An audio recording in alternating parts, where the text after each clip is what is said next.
की जलती मशाल है ये, दिल का है दिल वाला और हिम्मत विशाल है ये, है गरीब का संबल मजबूरों की ढाल है ये, भाई सखा बेटा सबका रखता ख्याल है ये।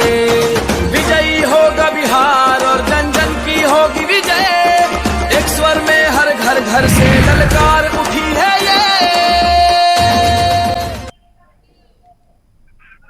ब्रेक के बाद आप सभी का एक बार फिर स्वागत है। सुबह 7 बजे से लगातार जेएमडी न्यूज पर हो रहा है किस्मत का फैसला। उत्तर प्रदेश विधानसभा उपचुनाव की 7 सीटों के लिए 88 उम्मीदवारों का, और लगातार हम आपको जानकारी दे रहे हैं, अपडेट कर रहे हैं मौजूदा स्थिति से। और इस पर बात करने के लिए, जानकारी देने के लिए हमारे संवाददाता अलग अलग जगहों से हमारे साथ जुड़े हुए हैं। आपको बता दें कि घाटमपुर से हमारे संवाददाता अभिलाष वाजपेयी हमारे साथ जुड़े हैं, वहां की पल पल की जानकारी देने के लिए। तो वहीं उन्नाव से आशुतोष हमारे साथ जुड़े हुए हैं, न्यूज रूम से नितिन दीक्षित हमारे साथ जुड़े हुए हैं। आशुतोष से जानना चाहूंगी उन्नाव में क्या स्थिति। आशुतोष क्या जानकारी देंगे?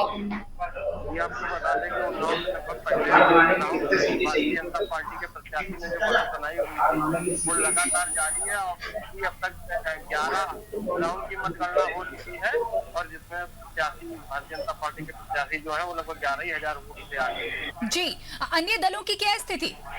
ये आपको बता दें, अपराष्ट्रीय यहाँ ये मैसेज जा रहा था कि कांग्रेस की प्रत्याशी जो है वो एक तरफा मुकाबला, लेकिन ऐसा नहीं हो पाया, नहीं हो पाई। अभी तक 10 राउंड तक लगातार स्थान पर कांग्रेस के माफ कीजिएगा समाजवादी पार्टी के पूरे सवाल ये थे, लेकिन आज तक भी लगभग उनके पीछे ही लगी हुई थी। अब लेकिन तो इनऑफिशियल हमारे पास जो सूचना है उसमें कांग्रेस की प्रत्याशी आरती वाजपेयी जो है दूसरे नंबर पर आ चुकी है। देखिए, कांग्रेस के बारे में तो आपने बता दिया, सवाल सपा के बारे में भी हम जानना चाहेंगे, वो क्या स्टैंड कर रही है, साथ ही बीएसपी का क्या स्टेटस? आपको बता दें बीएसपी चौथे नंबर पर है। फिलहाल जो बीएसपी के जो काफी मजबूत दल माने जाते हैं, तो वहाँ भी वोट नहीं मिला।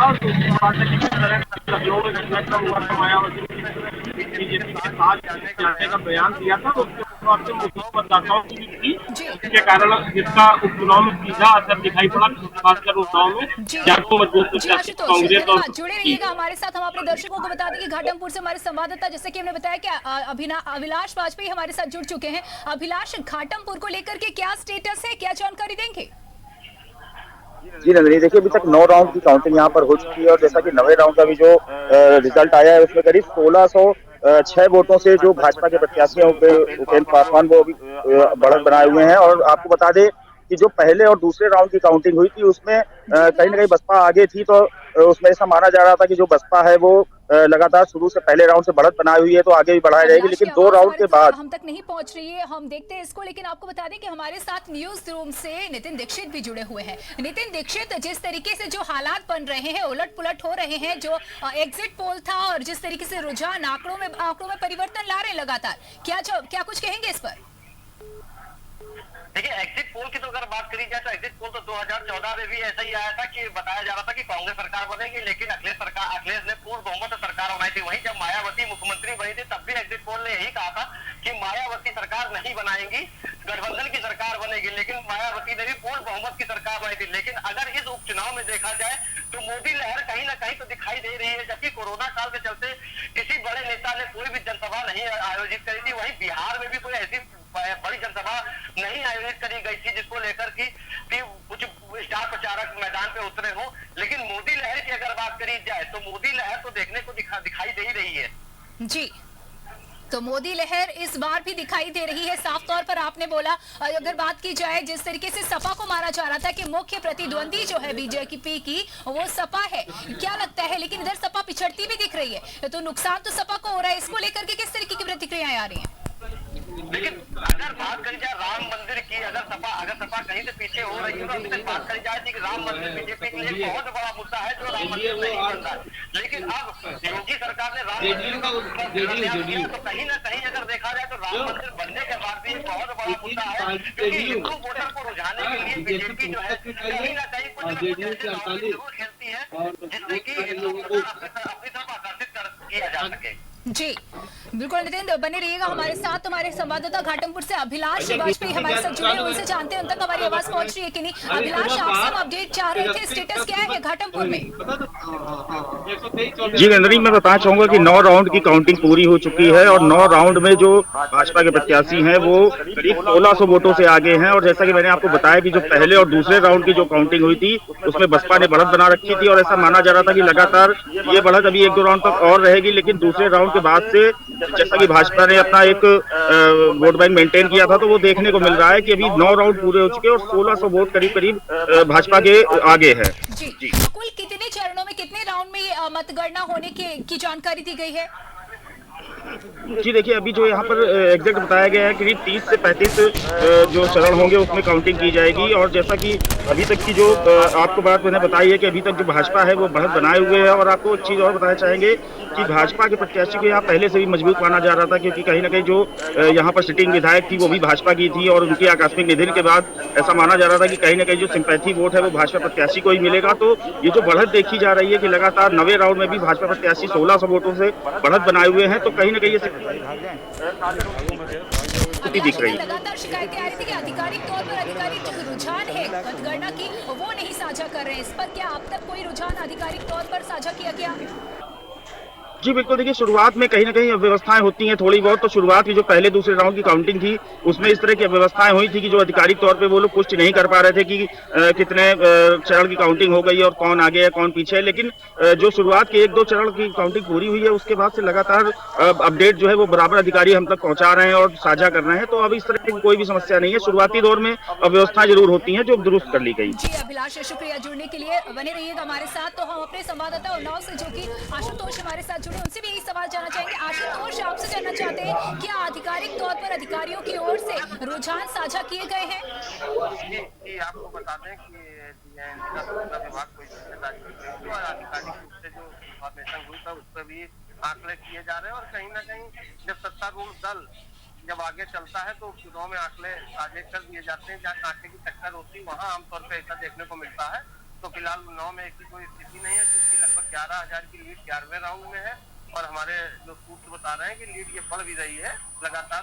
19 राउंड की 19 क्षेत्र की मतगणना लगभग हो चुकी है। तो फिलहाल यहाँ आंकड़े साझा किया जा रहा है। जी शुक्रिया, बने रहिएगा हमारे साथ आशुतोष। और हमारे न्यूज रूम से हमारे संवाददाता नितिन दीक्षित हमारे साथ जुड़े हुए हैं। नितिन, बिहार की बात अगर की जाए, लगातार बिहार को लेकर भी अपडेट कर रहे हैं हम। जिस तरीके से बिहार में स्थिति ने एकदम से जो एग्जिट पोल थे बिल्कुल पलटी मार ली है, इस वक्त क्या स्थिति और इसको लेकर की प्रतिक्रियाएं किस तरीके की आना शुरू हुई है?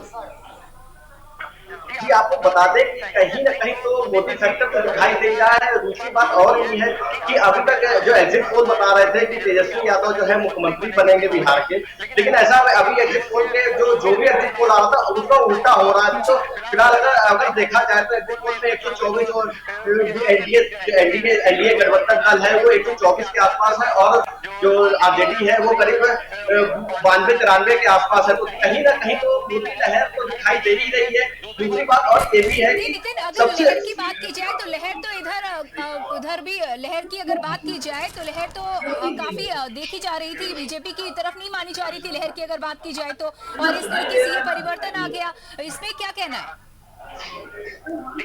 आप परिवर्तन तो आएगा, क्योंकि मेन मुद्दा जो था वो राम मंदिर का था। राम मंदिर के बाद अब मेन मुद्दा ये हो गया है कि जो देश में जो सरकार जो देश में मोदी की जो फैक्टर था वो कहीं ना कहीं तो हावी है ही लोगों के अंदर। क्योंकि चुनाव के समीकरण जो बताते हैं वो पहले कुछ होते हैं, लेकिन जब देखा जाता है कि मोदी की या अमित शाह की या कोई स्टार प्रचारक की जब रैली होती है तो चुनाव रातों रात पलट जाता है।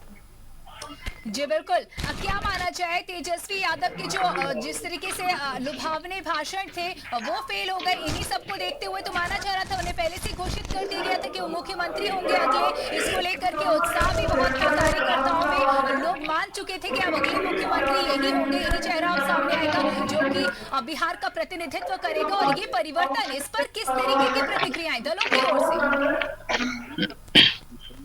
आपको बता दें कि सरकार बहुत अच्छी चलाई थी।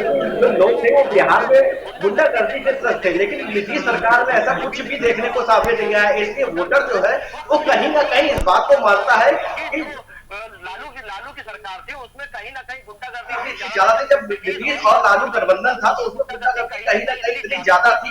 दूसरी बात ये भी आपके सामने कि हर रोज कोई ना कोई बड़ी घटनाएं अपहरण होते रहते थे, लेकिन नीतीश सरकार तो एनडीए गठबंधन की सरकार थी, उसमें ऐसा कुछ भी देखने को सामने नहीं आया। बिहार में कोई बड़ी घटना हुई जिसको लेकर वहाँ की जनता जो है, जो वोटर जो है वहाँ का, वो कोई कहीं ना कहीं तो एनडीए का रुझान रख ही रहा था। जी बिल्कुल, बहुत बहुत शुक्रिया जुड़ने के लिए। हम आपको बता दें कि जिस तरीके से लगातार हम आपको बता रहे हैं क्या कुछ स्टेटस है, आंकड़े बदल रहे हैं तो किस तरीके से बदल रहे हैं और क्या कुछ उस पर प्रतिक्रियाएं आना शुरू हो रही हैं। आपको बता दें कि लगातार हर पार्टी दावा कर रही थी कि जीत उसी की होगी, और अब जब आंकड़े सामने आ रहे हैं तो ऐसे में जो जीत रही है वो तो कह ही रही है कि भाई हमने काम किया था, हम सामने आए। तो वहीं जो हार रहे हैं उनका कहना है कि अभी नतीजे पर आप गौर ना करें, अभी समय बाकी है और आने वाला समय बताएगा कि असल में जीत किसकी है। बहुत बहुत शुक्रिया नितिन हमारे साथ जुड़ने के लिए, बहुत बहुत शुक्रिया अभिलाष जुड़ने के लिए, और बहुत बहुत शुक्रिया आशुतोष हमारे साथ जुड़ने के लिए, जानकारी साझा करने के लिए।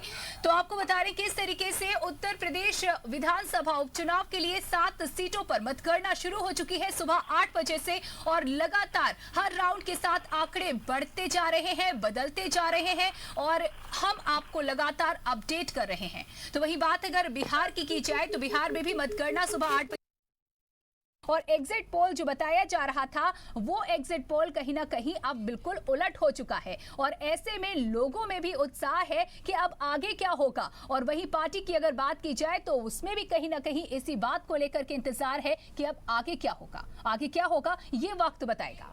और यहाँ पर रुकेंगे एक छोटे से ब्रेक के लिए, कहीं मत जाइएगा। नवयुग में नव क्रांति की जलती मशाल है ये, दिल का है दिल वाला और हिम्मत विशाल है ये, है गरीब का संबल मजबूरों की ढाल है ये, भाई सखा बेटा सबका रखता ख्याल है ये, विजयी होगा बिहार और जन जन की होगी विजय, एक स्वर में हर घर घर से ललका। मेहमान नवाजी का शाही अंदाज, Khidmat restaurant, covered and open air का खुशनुमा माहौल, फुली एयर कंडीशन, बेहतरीन service, Indian, Mughlai, Chinese and continental food prepared by well trained chef, आपकी खिदमत के लिए हमेशा तैयार। Khidmat restaurant, grand Geet hotels, the mall, Kanpur.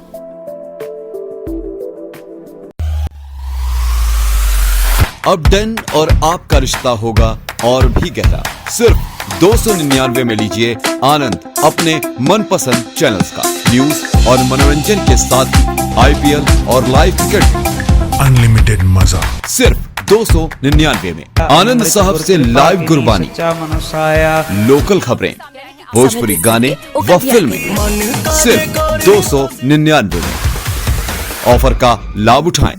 अपने डेन लोकल केबल ऑपरेटर से आज ही संपर्क करें।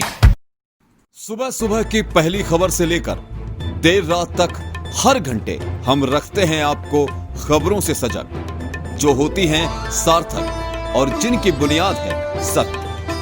खबरें आपके आसपास, प्रदेश, देश और दुनिया की। JMD न्यूज बुलेटिन सुबह 7:30 बजे, 10 बजे, 12 बजे, 2 बजे, 6 बजे, 8 बजे व 10 बजे। धन्वंतरी सुपर स्पेशलिटी हॉस्पिटल, दक्षिण कानपुर का एकमात्र super speciality hospital, CGHS, QCI और NABH द्वारा प्रमाणित। दक्षिण कानपुर में सभी तरह के विशेषज्ञों से सुसज्जित एकमात्र super speciality OPD, round the clock critical care expert द्वारा कवरेज एवं अत्याधुनिक मशीनों से लैस ICU। कानपुर के एकमात्र विश्व स्तरीय super speciality fully SS modular OT, सभी प्रकार के कैंसर का विश्व स्तरीय इलाज।